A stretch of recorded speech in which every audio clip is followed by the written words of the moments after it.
Namemeste ang sandamakmak na black bugs sa ilang bahagi ng Ormoc City, Leyte.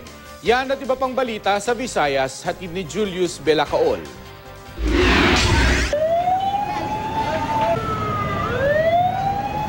Sumiklab ang sunog sa malaking bahay na ito sa Luna Street, Iloilo City. Sa gitna ng pagresponde ng mga bombero, umeksena ang isang dayuhan.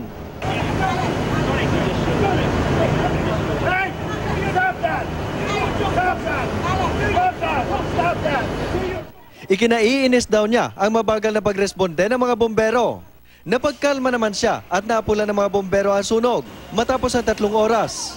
Halos naabo ang buong bahay na pag-aari ng pamilya Lopez ng mga negosyante sa Iloilo. Nasugatan sa insidente ang nagwalang dayuhan at isang rumespondeng bombero.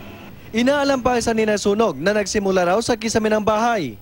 Tinatayang nasa 10 milyong piso ang halaga ng natupog na ari-arian. Wala pang pahayag ang pamilya Lopez. Namemesta ang sandamakmak na black bug sa ilang lugar sa Ormoc City, Leyte.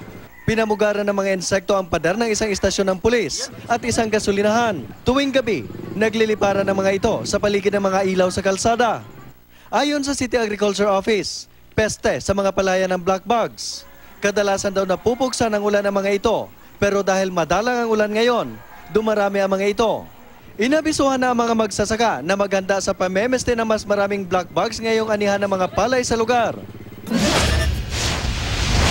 Sa Aklan naman, pinaghahandaan na ang epekto ng El Nino. Base sa abiso ng Pag-asa sa lokal na pamahalaan, posibleng magkaranas ang lalawigan ng matinding tagtuyot. Mahigpit na ngayong minomonitor ang antas ng tubig sa Aklan River. Pinaghahanda rin ang mga magsasaka. Ang simbahan naman, nagsasagawa ng mga prosesyon at panalangin para hilinging hindi magiging malala ang epekto ng El Nino sa lalawigan. Yan ang mga balita sa Visayas. Julius Belacaol, reporting.